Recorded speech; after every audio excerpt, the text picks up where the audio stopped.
Hey guys, take a look at this picture. What do you think this is? Some fancy modern art, maybe? It's actually some results that I got when I asked the question, how are you feeling right now? It's actually been almost, I think, 2 weeks since I asked this question on my stories, but I was looking at the results and it made me think of two things. One, you never know what people are going through, so be kind. We have no idea what's going on in people's lives, what they're up against, what they're feeling.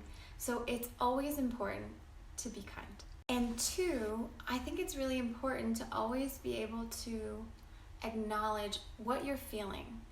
Be aware of what you're feeling, and then to put it in the framework of, is this serving me right now?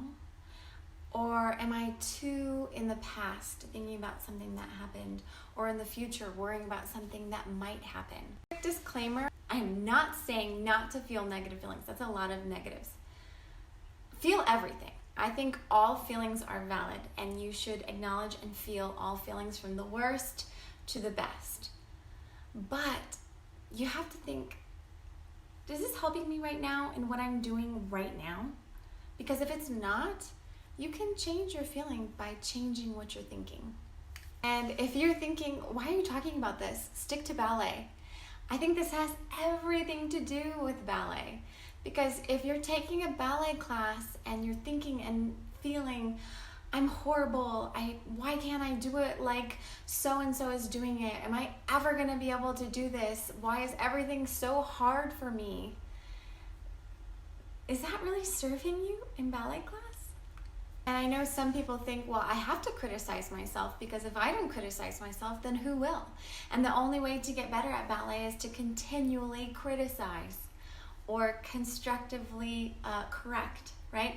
There's a big difference, actually. The way that you frame your corrections, your tweaks to your technique will definitely affect the way that you feel, and the way that you feel affects the way that you dance. And in my opinion, if you are fully present in that moment in class, in that exercise, then you don't have time to think all those negative things. Because let's be honest, every ballet exercise is a lot. There's a lot of layers. There's a lot to think about. So if you're fully in that moment, giving everything you have to that exercise, yes, you're making tiny adjustments all the time, but you don't have time to go down that negative spiral. So if you find yourself doing that negative spiral in class, let's snap back to this moment, what you're doing right now. I could talk about this all day, but I'll go ahead and end right there. And I just want to say, when I asked that question on my stories, I was not planning to do this whole IGTV. I had woken up that morning and got on social media a little too early and saw something that was making me feel fearful and anxious. But I was able to recognize it and step back and ask myself, is this helpful right now? Is this going to be helpful as I go into my day and homeschool my kids and teach my ballet students later? And the answer was absolutely not. Those feelings that I was having were created by thoughts that I was having about some what if maybe in the future. So that wasn't right now, and it wasn't helping me right now. So luckily my husband was home, and I called him in and I had him pray with me and for me, and then I did a meditation just to help me get in my body in that present moment. And I just thought it would be helpful to share that, and I know that I've been there in ballet class, and I think probably you have too.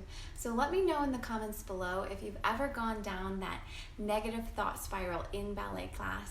I love hearing from you guys and reading your comments. It's seriously my favorite thing.